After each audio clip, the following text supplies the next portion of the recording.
Assalamualaikum warahmatullahi wabarakatuh. Perkenalkan, nama saya Muhammad Ainul Yakin dengan NIM 25403209.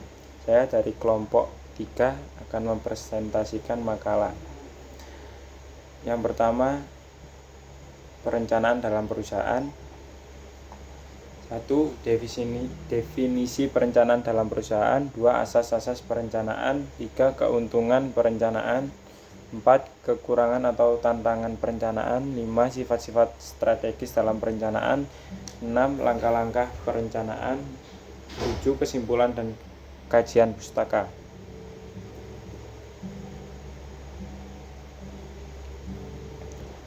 Definisi dalam perusahaan. Menurut Besar Bahasa Indonesia, perencanaan berasal dari kata dasar rencana yang artinya konsep, rancangan, atau program, dan perencanaan berarti proses perbuatan. Cara merencanakan. Silmi dalam CSR 2024 menyampaikan perencanaan merupakan suatu proses yang melibatkan penentuan sasaran atau tujuan organisasi, menyusun strategi menyeluruh untuk mencapai sasaran yang ditetapkan, dan mengembangkan hierarki rencana secara menyeluruh untuk mengintegrasikan dan mengkoordinasi kegiatan dengan tujuan untuk memastikan bahwa tujuan yang sudah ditetapkan dapat tercapai secara efektif dan efisien. Penggunaan proposisi dalam berfungsi sebagai penanda konteks yang membatasi ruang lingkup pembahasan perencanaan dan entitas perusahaan secara spesifik, sehingga menyiratkan adanya struktur dan lingkungan organisasi yang khas yang didirikan dan berkedudukan dalam wilayah negara Republik Indonesia. Ketiga, kata tersebut digabung maknanya menjadi lebih dari sekedar penjumlah arti katanya. Pernyataan perencanaan dalam perusahaan memberikan penjelasan bahwa suatu proses sistematis dan intelektual yang dilakukan secara terstruktur dan terbatas dalam ruang lingkup perusahaan untuk mengatur sumber daya yang terbatas untuk mencapai tujuan strategis di masa depan dalam situasi yang tidak pasti. Secara sederhana, istilah ini dapat diuraikan menjadi 3 ide utama, yaitu melalui aktivitas yang berupa merencanakan, bukan melakukan, dan mengorganisasi melalui lokasi atau lingkup yang termasuk dan dibatasi oleh struktur organisasi perusahaan, dan melalui tujuan untuk menjamin kelangsungan hidup dan kesuksesan perusahaan.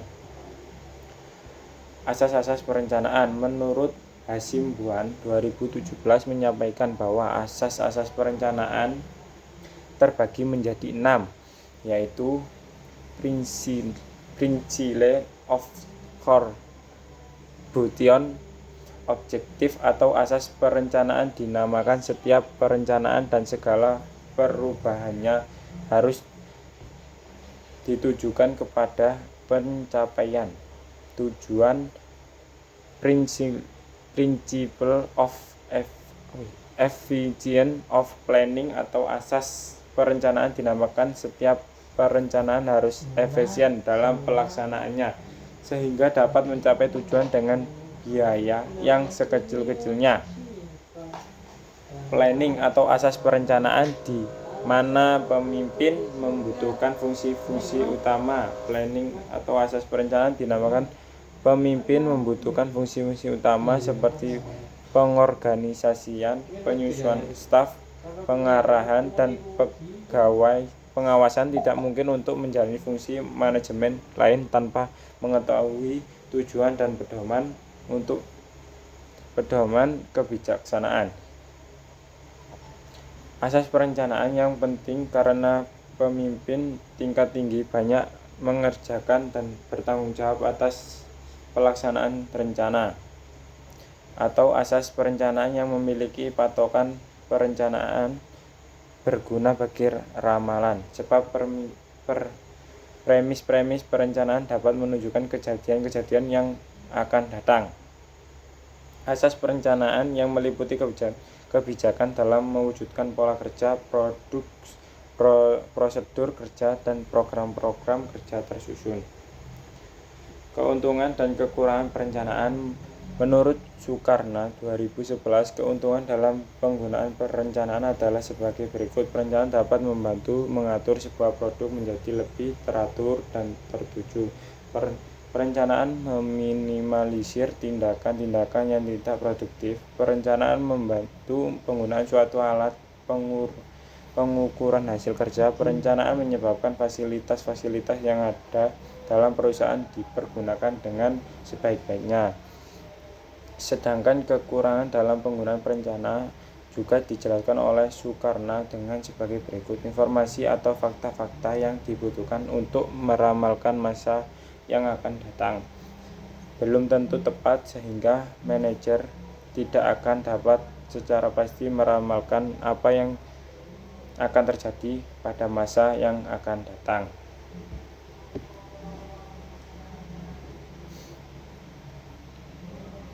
Sifat-sifat strategis dalam perencanaan. Selanjutnya, apa yang terjadi dalam proses manajemen dapat divisualisasikan dalam gambaran sederhana.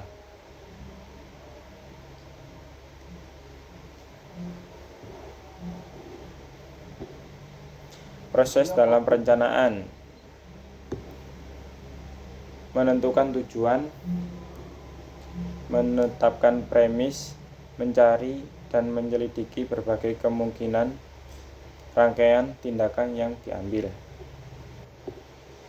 Kesimpulan, perencanaan adalah bagian penting dari manajemen yang menentukan bagaimana dan kapan sebuah perusahaan akan berjalan. Perencanaan berfungsi sebagai cetak biru, pembantu bisnis, menetapkan tujuan, mengatur sumber daya, dan minimalkan risiko dalam menghadapi pasar yang dinamis. Meskipun proses ini membutuhkan biaya yang waktu serta dapat menghambat rencana, manfaatnya jauh lebih besar. Manfaatnya termasuk seluruh kegiatan terorganisir, penggunaan fasilitas yang optimal, dan menjadi dasar untuk pengawas.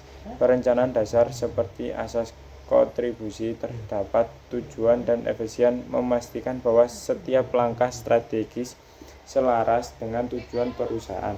Oleh karena itu, perencanaan